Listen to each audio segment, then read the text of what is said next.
বেঈমানের মরণ এত কষ্টের মরণ বেঈমানের। যদি একটা মানুষ জানতো ওই মরণের যন্ত্রণা যদি একটা মানুষ দুনিয়াতে ভোগ করত, ওই মানুষটা তাহলে আর জীবনে গুনার কাজ করত না। আল্লাহু আকবার ওয়ালিল্লাহিল হামদু বিসমিল্লাহির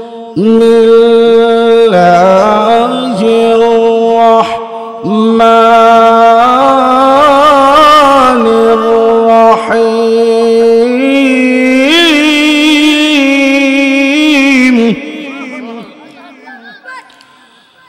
ওয়ামা খালাকুতুল জিন্না ওয়াল ইনসা ইল্লা লিয়াবুদুন।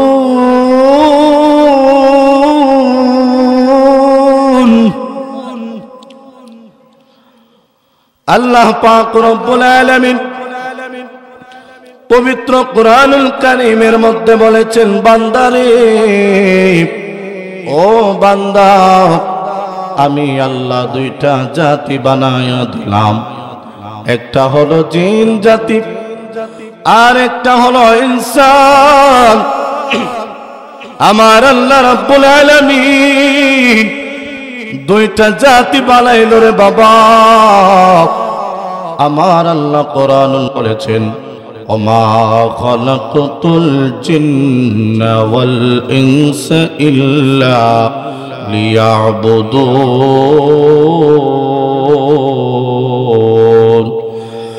আমার আল্লাহ পাক রব্বুল আলামিন দুইটা জাতি বানিয়েছেন। আমার আল্লাহ ডাক দিয়ে বলেন, বান্দারে, ও আমার মহব্বতের বান্দা, কত সুন্দর করে আমি তোমারে বানাইলাম। এই দুনিয়াতে এসে খারাপ কাজ করার জন্য না বান্দা, তোমারে আমি এত সুন্দর করে বানাইলাম এই দুনিয়াতে গিয়া মানুষের হক মারার জন্য না। বান্দারে, বান্দারে, ও বান্দা, এত সুন্দর করে তোমারে আল্লাহ আমি বানাইলাম মানুষকে নষ্ট করার জন্য না। আমি আল্লাহ তোমারে এত সুন্দর করে বানাইলাম একটা মানুষকে বিপদে পালানোর জন্য না রে বাবা। আমি আল্লাহ তোমাকে এত সুন্দর কইরা বানাইলাম তুমি অন্যর হক মারার জন্য না। আমার আল্লাহ দুইটা জাতি বানাইলেন, একটা হলো জিন জাতি, আর একটা হলো ইনসান জাতি। ইনসান মানে আমরা মানুষ। আমার আল্লাহ বলেন, মানুষের মধ্যে খারাপও আছে, ভালো মানুষও আছে। জিনের মধ্যেও খারাপ আছে, ভালো আছে রে বাবা। আমার আল্লাহ বলেন, মানুষ আমি এত সুন্দর করে বানাইলাম, মানুষ আমি এত সুন্দর করে বানাইলাম। এত সুন্দর করে বানানোর পরেও একটা বান্দা দেখি খারাপ কাজে লিপ্ত হয়ে গেছে, আর একটা বান্দা দেখি অপর মানুষের হক মেরে খেয়েছে, আর একটা বান্দা দেখি ওই বান্দাটা দেখি উল্টা পাল্টা চলাফেরা করে রে বাবা। আমাকে বিষয় দেওয়া হয়েছে কবরের বিষয় বাবা। ওই কবর নামের ঘরটা, ওই কবর নামের ঘরটাকে যদি মনে পড়ে, দুই চোখ বেয়ে বেয়ে টপটপায়া পানি পড়ে রে বাবা। ওই ঘরের কথাটা যদি মনে পড়ে আর মনটাকে মানায়া রাখতে পারে না। যেই মানুষটা দুনিয়াতে প্রথম আসছিল, ওই মানুষটা দুনিয়াতে যাবে, হাজার হাজার লক্ষ লক্ষ শত শত মানুষকে কাঁদিয়ে চলে যাবে। ওই মানুষটা মানুষকে কাঁদায়া কাঁদায়া চলে যাবে। ওই মানুষটা মানুষকে যখন কাঁদায়া কাঁদায়া চলে যাবে রে বাবা, আল্লাহ পাক রব্বুল আলামিন বেঈমান আর ঈমানদারের মরণকে দুই পার্থক্য করে দিলেন রে বাবা। ও আমার বাবা, বেঈমানের মরণ এত কষ্টের মরণ বেঈমানের, যদি একটা মানুষ জানতো ওই মরণের যন্ত্রণা যদি একটা মানুষ দুনিয়াতে ভোগ করত, ওই মানুষটা তাহলে আর জীবনে গুনার কাজ করত না। ওই মানুষগুলা তাহলে জীবনে অন্যের হক মেরে খাইতো না। ওই মানুষগুলা আর জীবনে অন্য মানুষকে কষ্ট দিত না। ওই মানুষগুলা আর অন্য মানুষকে কোনো বেয়াদবি করলো না। কারণ আল্লাহ বলেছেন বেঈমানদের মরণ এমন ভাবে আমি আল্লাহ মরণ দিব, ওই বেঈমানটা যখন মারা যাবে রে বাবা, বেঈমানের কাছে যখন আজরাইল যখন বেঈমান, ওই বেঈমান যখন আজরাইলকে দেখে ফেলবে, সকল ওই আজরাইলকে দেখা মাত্রই ওই বেঈমানের সাথে সাথে বেঈমানের ঘাড়ের রগগুলো টাস টাস করে ছিঁড়ে যাবে, তার চক্ষুটা উল্টাইয়া দিবে। সে যদি বেঈমান হয় তার বিছনার মধ্যে পায়খানা করে দিবে। সে যদি বেঈমান হয় আজরাইলকে দেখা মাত্রই সে বিছনার মধ্যে প্রস্রাব করে দিবে রে বাবা। সে যদি বেঈমান হয় আজরাইলকে দেখা মাত্রই তার আর হুঁশ জ্ঞান থাকবে না, পাটা বাঁকা হয়ে যাবে, হাতটা বাঁকা হয়ে যাবে, তার চক্ষুটা উল্টায়া যাবে। আর যদি ইমানদার হয়, ইমানদারের মরণ এত সুন্দর মরণ, ইমানদারের মরণ এত সুন্দর মরণ হয়। বেঈমানটার মরণ এমন ভাবে হয়, বেঈমানকে আল্লাহ কোনদিন ছাড়ে নাই, বেঈমানকে আল্লাহ কোনদিন ছাড়বেও না।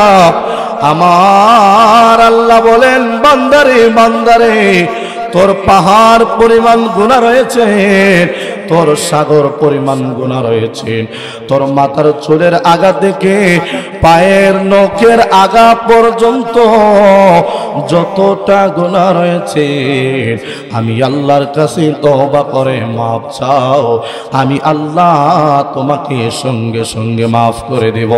কিন্তু আল্লাহ একটা জিনিস মাফ করবে না, আমার আল্লাহ বলেন অন্যের হক মেরে খেয়ে যদি তুমি কবরে যাও, সুদ খেয়ে যদি তুমি কবরে যাও, ঘুষ খেয়ে যদি তুমি কবরে যাও, আমার আল্লাহ রাব্বুল আলামিন বলেন বান্দারি বান্দারি,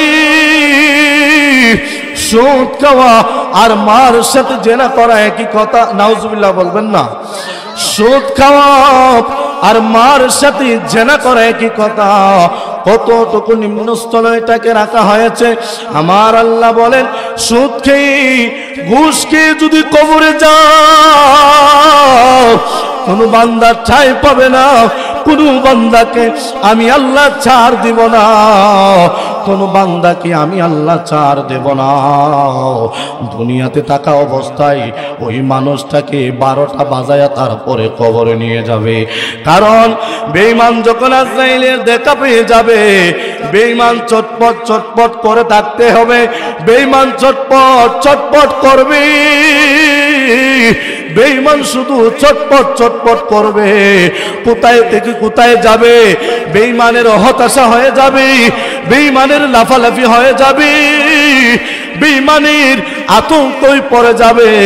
বেঈমানটা কোথায় দৌড়াইবে, বেঈমান হতাশা হয়ে যাবে, হতাশা হয়ে যাবে। এই জন্য বলে রে বাবা,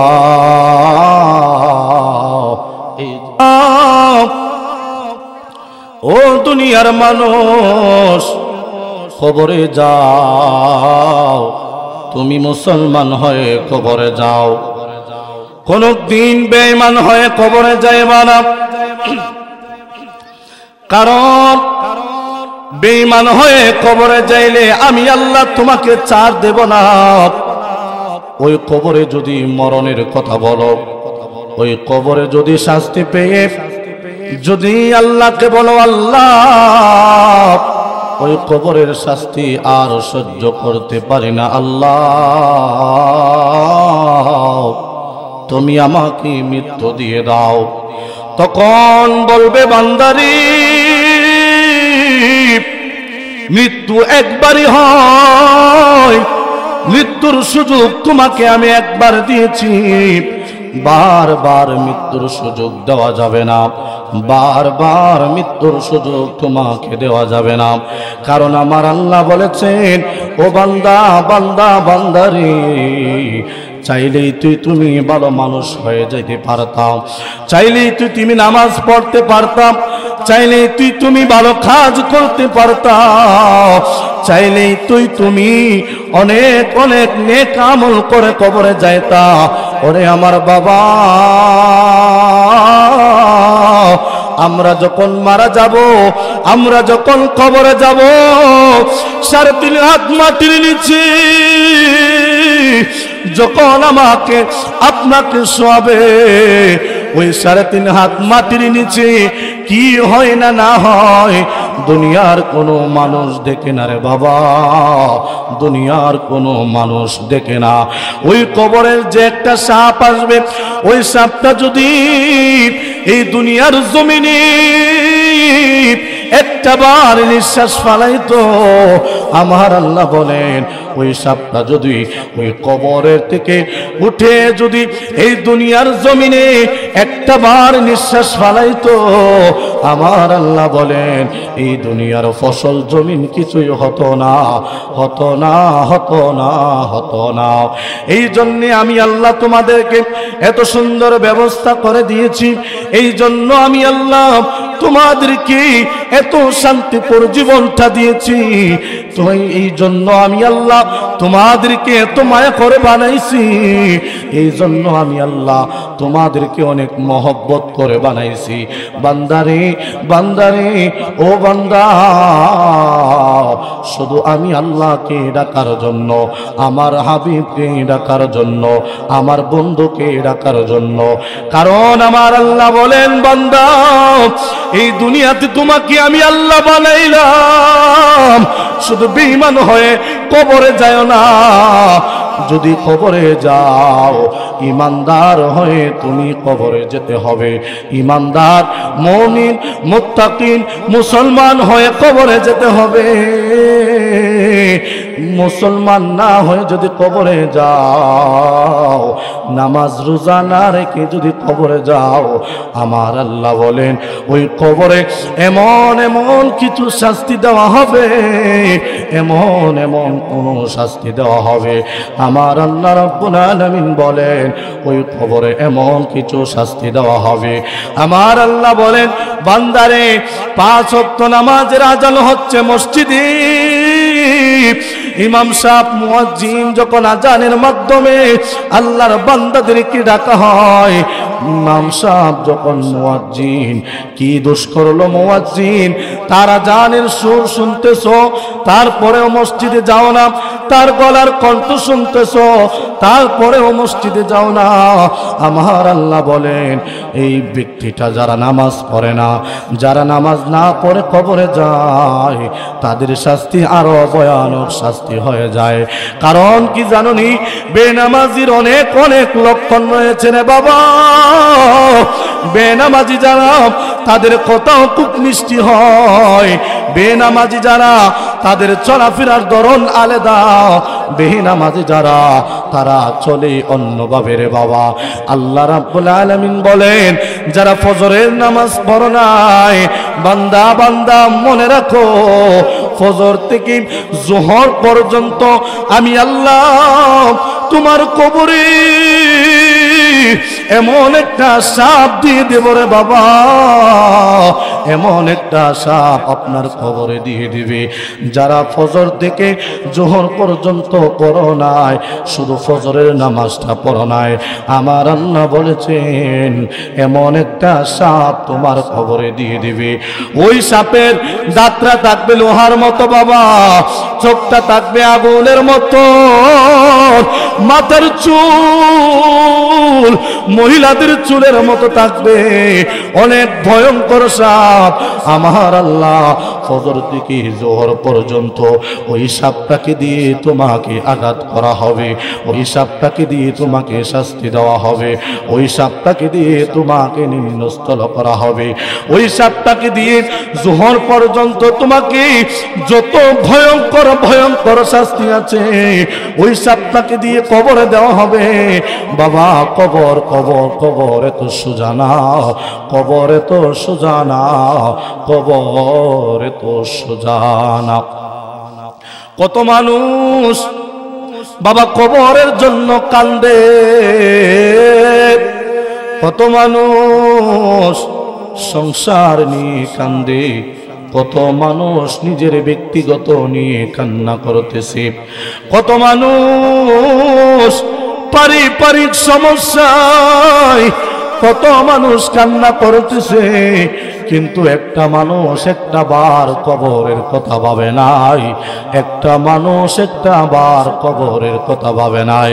ওই মানুষটা যদি কবরের কথা মনে করতো, ওই মানুষটা যদি কবরের কথা মনে করতো, দৌড়ায়া দৌড়ায়া মুয়াজ্জিনের ডাকটা শোনার আগে আগে মসজিদে থাকতো।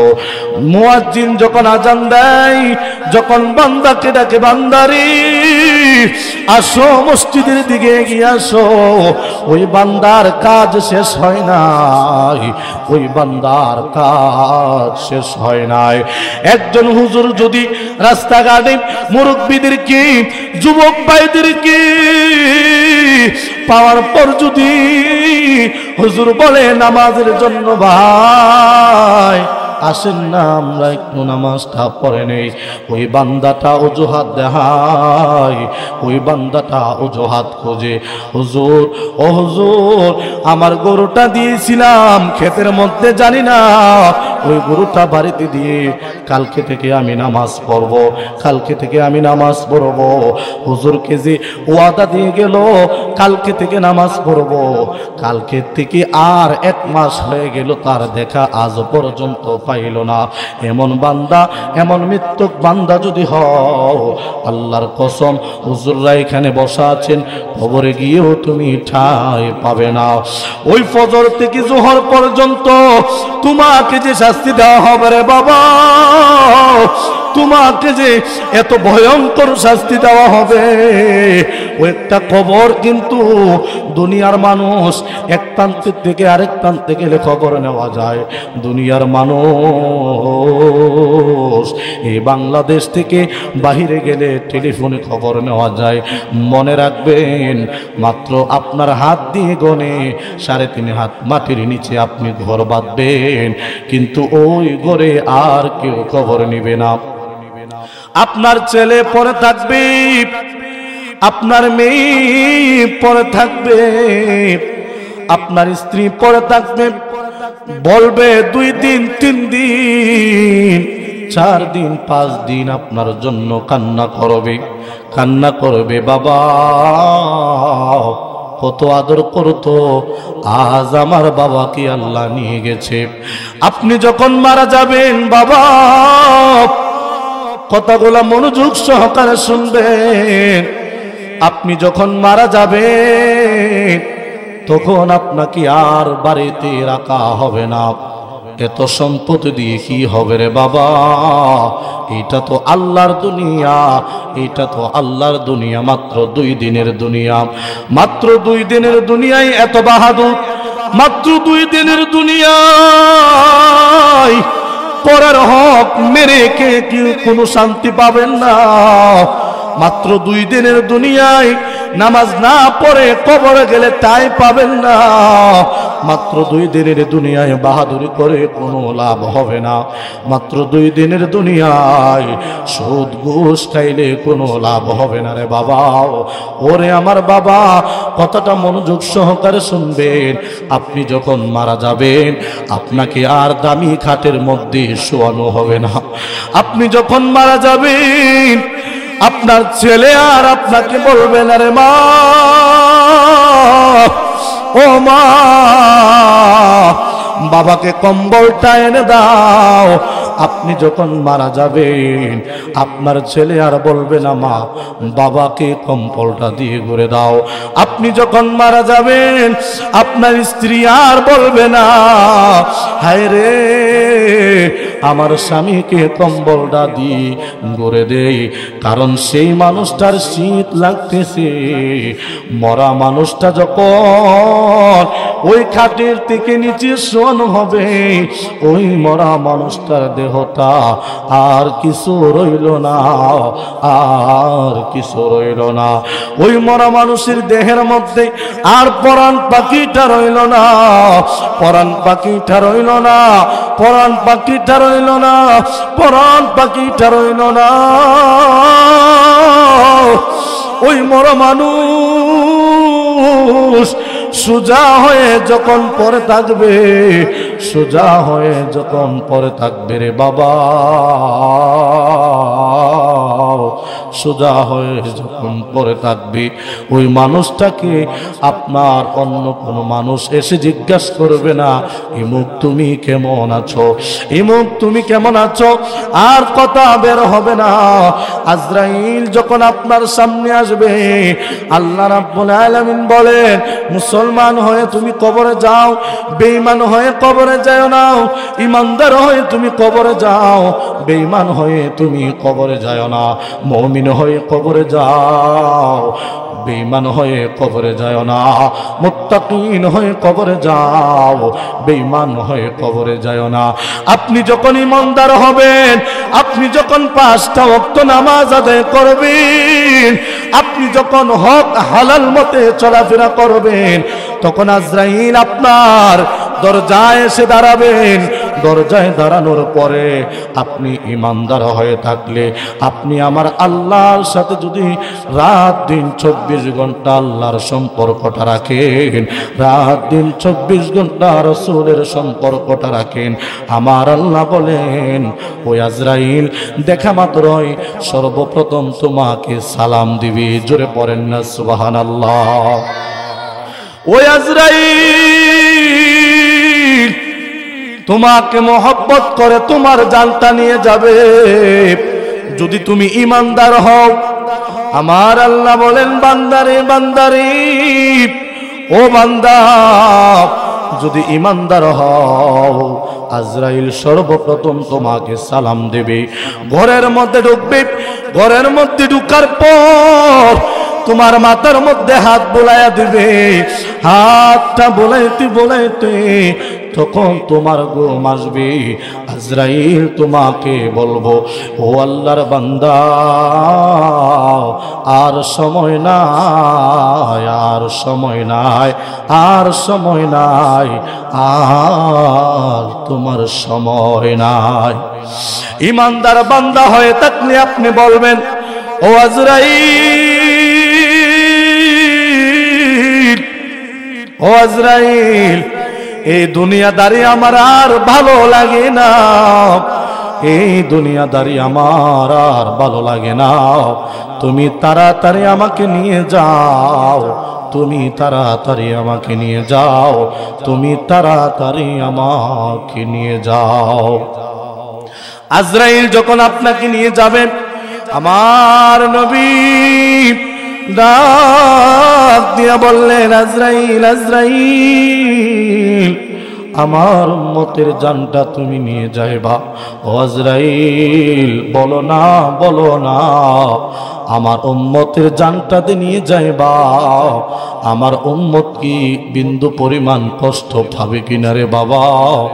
আমার নবী শুধু উম্মতের জন্য কাঁদে, আমার নবী শুধু উম্মতের জন্য কাঁদেন রে বাবা, শুধু উম্মতের জন্য কাঁদে। উম্মতের খবর নেয় আজরাইলের কাছ থেকে, ও আজরাইল, ও আজরাইল আমার উম্মতের জানটাতে তুমি নিয়ে যাইবা, বলো না আমার উম্মতে কি কষ্ট পাবে রে আজরাইল।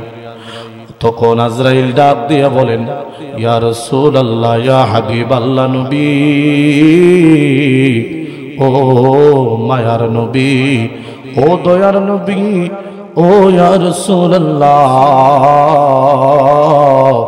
আমি আপনার উম্মতের জান এমন ভাবে নিয়ে যাব একটা কুলের শিশু বাচ্চা মার বুকের স্তনের দুধ খাইতে খাইতে যেমন ভাবে ঘুমিয়ে যায়, আমি আজরাইল তোমার উম্মতের জানটা এমন ভাবে নিয়ে যাব।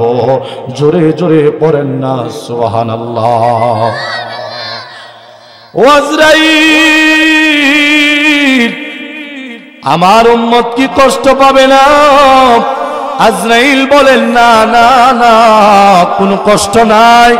আমি ঈমানদার যারা, আল্লাহর সাথে যারা সম্পর্ক রেখেছে, নবীর সাথে যে মানুষটা সম্পর্ক রেখেছে, ওই মানুষটাকে আমি বিন্দু পরিমাণ কষ্ট দেব না, ওই মানুষটাকে বিন্দু পরিমাণ কষ্ট দেব না। আমার আল্লাহ বলেন, বান্দারি বান্দারি, যখন আপনি নামাজ পড়বেন, যখন আপনি নামাজ আদায় করবেন, যখন আপনি মানুষের মনটাকে খুশি রেখে সবসময় হুজুরের পিছনে নামাজ আদায় করবেন। অনেক মানুষ দেখা যায় হুজুরের পিছনে নামাজ পড়ে হুজুরের বদনাম শুরু করে দেয়। কথা বলেন ঠিক কিনা? নামাজ পড়ে হুজুরের বদনাম, আবার হুজুরের পিছেই নামাজ পড়ে। এইটা কোন জাতির মুসল্লি বাবা? আমি আর বুঝতে পারলাম না, আমি আর বুঝতে পারলাম না। হুজুরের পিছনে নামাজ পড়ে, আবার হুজুরের নামে গীবত গায়। কথা বলেন ঠিক কিনা? ওই সমস্ত মানুষদেরকে আমার আল্লাহ বলেছেন, ওই সমস্ত মানুষদেরকে আমার আল্লাহ বলেছেন, যেই ইমাম সাহেব এমন একটা ইমাম, এই এলাকার জন্য, এই মহল্লার জন্য ইমাম সাহেব হলো বাদশাহ, একটা এলাকার জন্য ইমাম সাহেব হলো সরদার, ওই একটা এলাকার জন্য, একটা মহল্লার জন্য ইমাম সাহেবের সাথে সব কিছুর জন্য যোগাযোগ করতে হবে। কি লাগে নাকি না লাগে আপনি নিজে করলে এটা হবে না, আপনি আপনার ইমাম সাহেবকে আগে বলতে হবে।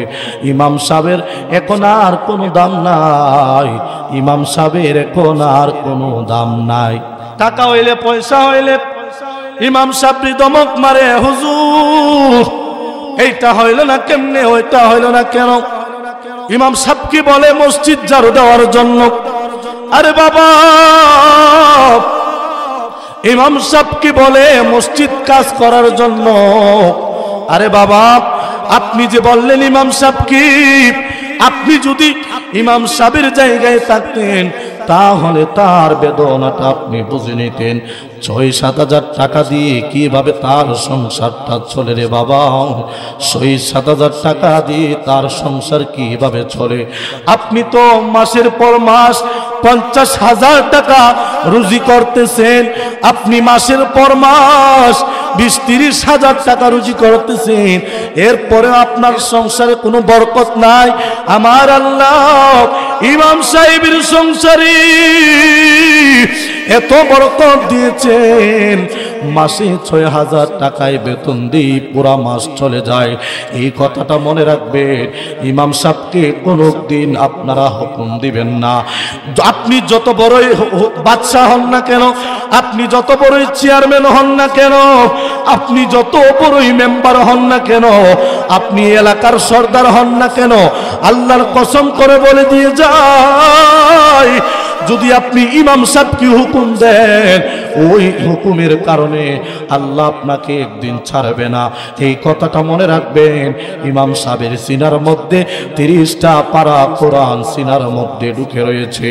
একটা কথা মনে রাখবেন, ইমাম সাহেব ওই কথার কষ্ট পেয়ে যদি কোরআন তিলাওয়াত করে না সহ্য করার কারণে, আমার আল্লাহ বলেছেন কোরআন তিলাওয়াতটা করার কারণে ওই কোরআনটা তাকে বদদোয়া দিয়ে তার জীবনের ধ্বংস, তার জীবনটাই, লাইফটাই শেষ করে দিবে। কথা বলেন ঠিক কিনা?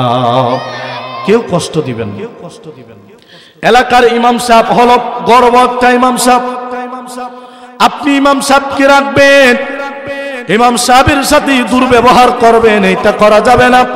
আমার আল্লাহ বলেন, বান্দারে তোমার যদি কোনো শিক্ষার প্রয়োজন হয়, যাও যাও মসজিদে যাও, আমার আল্লাহ বলেছেন এই দুনিয়ার মধ্যে সবচাইতে নিকৃষ্ট জায়গা হলো বাজার। কথা বলেন ঠিক কিনা? সবচাইতে খারাপ জায়গা হলো বাজার, আর সবচাইতে নেকের জায়গা, সবচাইতে ভালো জায়গা হলো মসজিদ। কথা বলেন ঠিক কিনা?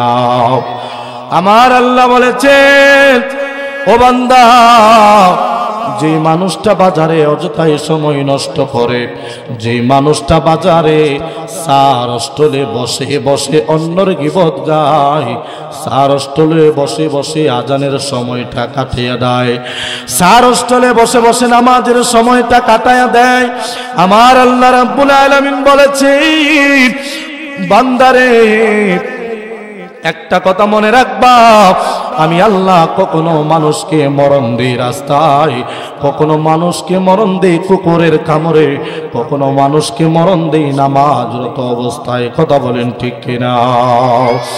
আমার আল্লাহ রাব্বুল আলামিন বলেন ফজর থেকে জোহর পর্যন্ত তোমাকে সাতটা যখন সুগল করা হবে তো পর্যন্ত ওই সাতটায় তোমাকে শাস্তি দেওয়া হবে। আবারে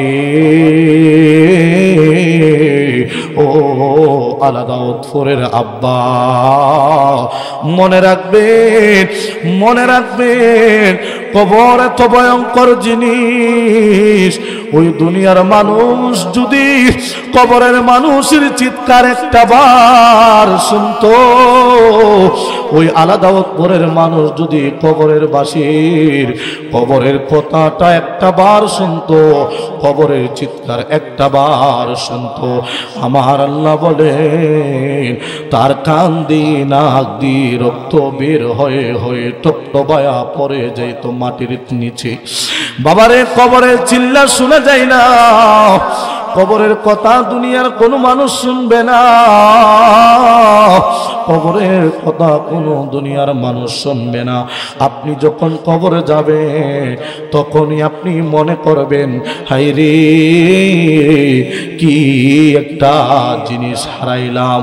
দুনিয়াতে থাকা অবস্থায় হুজুর আমাকে বলতো নামাজ পড়ার জন্য, কিন্তু আমি হুজুরকে অবহেলা করে আমি আর নামাজ পড়ি নাই। আমাদের মসজিদের ইমাম সাহেব আমাকে বলতো নামাজ পড়ার জন্য, ওই ইমাম সাহেবকে অবহেলা করে আমি আর নামাজ পড়ি না। বাবা একটা কথা মনে রাখবেন, আপনি যদি মারা যান আপনার স্ত্রী আর আপনার আপন হবে না, আপনি যদি মারা যান আপনার ছেলে আপনার আর আপন হবে না, আপনি যদি মারা যান আপনার মেয়ে আর আপনাকে আপন হবে না, আপনি যদি মারা যান আপনার ছেলে আর আপনাকে আব্বু বলে ডাকবে না, আপনার মেয়ে আর আপনাকে বাবা বলে ডাকবে না, আপনার স্ত্রী আর আপনাকে আদরের স্বামী বলে আর ডাক দিবে না। সবাই নিষ্ঠুর হয়ে যাবে, সবাই নিষ্ঠুর হয়ে যাবে। কবর এত ভয়ঙ্কর জিনিস, কবর এত ভয়ঙ্কর জিনিস, কবর এত ভয়ঙ্কর জিনিস। আমার আল্লাহ বলেন কবরে যখন যাইবা বান্দা তুমি কবরে যাও, আমার কোনো দোষ নাই, কিন্তু একটা কথা মনে রাখবা কবরে গিয়ে কোনো মানুষটাই পাবে না যারা হুজুরের মনে কষ্ট দেয়, যারা বেনামাজি। বাবা একটা কথা অনুরোধ করে বলবো, নামাজ পড়েন, নামাজ পড়েন, নামাজ পড়েন, কারণ সবচাইতে নিকৃষ্ট জায়গা খারাপ জায়গা হলো বাজার। আপনি যদি বাজারে না সময় কাটায়া মসজিদে সময় কাটান, আমার আল্লাহ আপনি বাজারে থেকে আপনি যত পাপ করতেছেন এর চাইতে দ্বিগুণ নেক আমল আপনাকে দিবে মসজিদে গেলে। রে বাবা শেষ বয়সে এই যৌবনটারে যুবক ভাইয়েরা নষ্ট কইরো না। আমার আল্লাহ বলেন এই যুবক বয়সে তোমার যৌবনটাকে নষ্ট না করে ওই যৌবনটাকে নামাজে লাগাও, ওই যৌবন জীবনটাকে আল্লাহর পথে কাজে লাগাও, ওই জীবনটাকে তুমি আমার রাসূলের প্রেমে বিলিয়ে দাও, ওই জীবনটাকে তুমি কাজে লাগাও। যদি একটা দিন কাজে লাগাইতে পারো, আমার আল্লাহ বলেছেন এই দুনিয়াতেও তোমার শান্তি হবে, কবরে গিয়েও তোমার শান্তি হবে। জোরে জোরে পড়েন না সুবহানাল্লাহ। বান্দা যখন কবরে যাবে, কবরে যে যখন আজরাইল ওই ইমানদার বান্দাটার জানটা যখন নিয়ে যাবে সুন্দরভাবে, রে বাবা কবরে গিয়ে যখন সুন্দরভাবে ঘুমিয়ে থাকবেন, আমার নবী ওই নবীর উম্মত যদি তুমি হয়ে থাকো, ওই নবীর খাঁটি উম্মত যদি তুমি হয়ে থাকো, কবরে যাইতে দিনই হবে রে বাবা, আমার নবী তোমাকে আর দেখা দিতে দিয়ে হবে না। জোরে পড়েন না সুবহানাল্লাহ। কবরের ঘাটি এমন একটা ঘাটি, কবর এমন একটা কবর, দুনিয়ার কোনো মানুষ আর আপনার আপন হবে না, দুনিয়ার কোনো মানুষ আর আপনার আপন হবে না রে বাবা। এই দুনিয়ার সন্তান আপনার আপন না, এই দুনিয়ার স্ত্রী আপনার আপন না, এই দুনিয়ার ছেলে আপনার আপন না। সবাই বলবে মারা গেছে, তাড়াতাড়ি লাশটাকে দাফন করে বিদায় করে দাও। একদিন যাবে, 2 দিন যাবে, 3 দিন পরে আপনার ছেলে আপনার মেয়ে পেট ভরে ভাত খাবে, কিন্তু আর আপনার কথা মনে পড়বে না রে বাবা, আর আপনার কথা মনে পড়বে না। এই জন্য আমার আল্লাহ বলেন, বান্দা তুমি যদি সুন্দরভাবে ইমানদার হয়ে, মুমিন হয়ে, মুত্তাকিন হয়ে যদি কবরে যাও, তোমার সন্তানকে যদি তুমি শিখায়া দিয়ে যাও, বাবারে আমি যদি মারা যাই, তুই আমার কবরের কাছে যাস, তুই আমার কবরের কাছে যাস, তুই আমার কবরের কাছে যাস, গিয়া বাবা একটু দোয়া করবি, একটু দোয়া করবি, একটু দোয়া করবি। আমার নবী যখন উম্মতের কবর জিয়ারত করতে যাইতেন, আমার নবী যখন উম্মতের কবর জিয়ারত করতেন, হঠাৎ করে দেখলেন একটা উম্মতের কবরের মধ্যে দাও দাও করে আগুন জ্বলতেছেন রে বাবা। একটা উম্মতের কবরের মধ্যে দাও দাও করে আগুন জ্বলতেছে। আমার নবীর উম্মতের কবরের মধ্যে আগুন, আমার নবী আর সইতে পারে নাই, আর সইতে পারে নাই। কারণ আমার নবীর শত হলেও উম্মত, আমার নবী আর সহ্য করতে পারে নাই, আমার নবী আর সহ্য করতে পারে নাই। তখন একটা সাহাবীকে ডাক দিয়ে বললেন, সাহাবী যাও যাও যাও, একটা খেজুরের ডাল কেটে আমার কাছে এনে দাও, একটা খেজুরের ডাল এনে আমার কাছে দাও। তখন সাহাবী প্রশ্ন করলেন, ইয়া রাসূলুল্লাহ, ইয়া হাবিবাল্লাহ, নবী গো, ও মায়ার নবী, ওই খেজুরের ডাল দিয়ে আপনি কি করবেন? তখন আমার নবী বলল, তুমি এনে দাও, দেখো আমি কি করি না না করি। ওই উম্মতের কবরের মধ্যে যখন দাও দাও করে আগুন জ্বলে, দাও দাও করে যখন আগুন জ্বলে, দাও দাও করে যখন আগুন জ্বলে, তখন ওই আগুন নিবানোর জন্য আমার আল্লাহ এত সুন্দর সুব্যবস্থা করে দিয়েছেন। তখন আমার নবী ওই খেজুরের ডালটাকে কবরের মাঝখানে ঘিরে দিলেন। তখন সাহাবারা অবাক হয়ে গেলেন, ইয়া রাসূলুল্লাহ, ইয়া হাবিবাল্লাহ, ওই ডালটাকে যে আমি ঘিরে দিয়েছি, ওই খেজুরের ডালটাকে যে আপনি ঘিরে দিয়েছেন, ওই খেজুরের ডালটা কি উপকারে আসবে? সুবহানাল্লাহ বলবেন না? ওই খেজুরের ডালটা কি উপকারে আসবে? একটা বার বলে দাও, একটা বার বলে দাও, একটা বার বলে দাও। তখন আমার নবী দুইটা চোখের পানি ফালাইয়া ফালাইয়া কান্না করতেছেন, হায়রে আমার উম্মত আমার চোখের সামনে কবরের ভিতরে ধাও ধাও করে পড়তেছেন। একটা কথা মনে রাখবেন, কবরে যদি আপনি গুনাহ করে যান, জেনা করে কবরে যান, ওই কবরে আপনাকে ছাড়বে না, কবর আপনাকে ছাড়বে না। ওই মানুষটা কবরে যখন দাও দাও করে আগুন জ্বললো, আমার রাসূল সাহাবীদেরকে বলল, সাহাবী ও সাহাবীরা রে, এই খেজুরের ডালটা যতক্ষণ পর্যন্ত জীবিত থাকবে ততক্ষণ পর্যন্ত আল্লাহ আল্লাহ আল্লাহ আল্লাহ জিকির করতে থাকবে। ওই জিকিরের উসিলায় তার কবরের আগুনটা মাফ করে দেবে। জোরে জোরে পড়েন না সুবহানাল্লাহ। ওই খেজুরের ডালের কারণে কবরের আযাব মাফ করে দেবে। আমার আল্লাহ বলেন, বান্দারি বান্দারি, একটা খেজুরের ডালের কারণে যদি কবরের আযাব মাফ হয়ে যায়, তাহলে তুমি জানা করে কবরে যাও।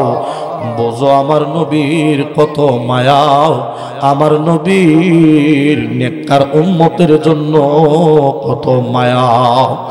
আপনি যদি নবীর প্রেমে দেওয়ানা হয়, আল্লাহর প্রেমে দেওয়ানা হয়, অন্ধকার কবরে জানলে বাবা এই দুনিয়াদারি কিছুই না, এই দুনিয়াদারি কিছুই না, এই দুনিয়াদারি কিছুই না। বাবা একটা আমল শিখাইয়া দেই, কবরে যাইলেও আপনি এই আমলটার ওসিলায় আল্লাহ আপনাকে জান্নাত দিতে পারে রে বাবা। শেষ করে দিব কথাটা বলে, আমার পরে হুজুর আসছেন, আলোচনা করবেন, সুন্দর আলোচনা করবেন।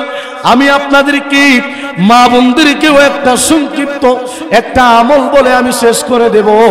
আমার আল্লাহ বলেছেন 29 পারায় সূরা মুলক নামে একটা সূরা রয়েছে। 29 মনে রাখবেন, সবার কাছেই তো আমাদের মোবাইল আছে, আছে না? সবার কাছেই মোবাইল আছে। 29 পারা সূরা মুলক, নামটা হলো সূরা মুলক।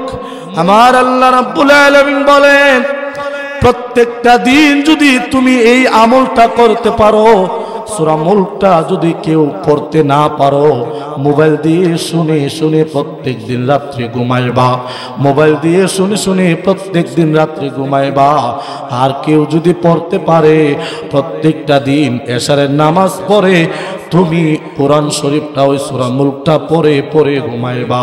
আমার আল্লাহ বলেন এইটার ফজিলত কি? তখন আমার আল্লাহ বলেন এইটার ফজিলতরা এমন একটা ফজিলত, হঠাৎ করে যদি তুমি একদিন মারা যাও, যখন অন্ধকার কবরে যাইবা, কারণ বাবারে কত না পাক অবস্থায় মাটিতে চলাফেরা করতেছি, মাটিও আল্লাহর কাছে বিচার দেয়, মাটিও আল্লাহর কাছে বিচার দেয়। মাটি আল্লাহকে ডাক দিয়ে বলেন, আল্লাহ আমি আর সহ্য করতে পারছি না, আমি আর সহ্য করতে পারতেছি না, আমার মনে হয় উম্মতকে যেন আমি চিপা দিয়ে মেরে ফেলানোর জন্য আমি আর সহ্য করতে পারছি না।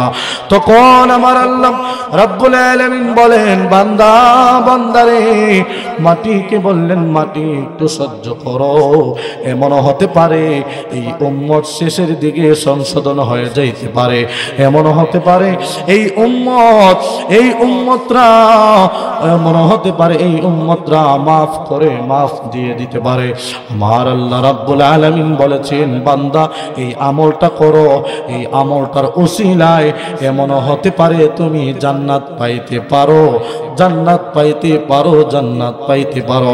আমার আল্লাহ বলেছেন, যদি হঠাৎ একদিন মারা যাও, ওই মারা যাওয়ার পরে ওই সূরা মুলকটা তোমার কবরের ভিতরে একটা ছোট্ট পাখি হয়ে যাবে। সুবহানাল্লাহ পড়েন। সূরা মুলকটা একটা কি হয়ে যাবে?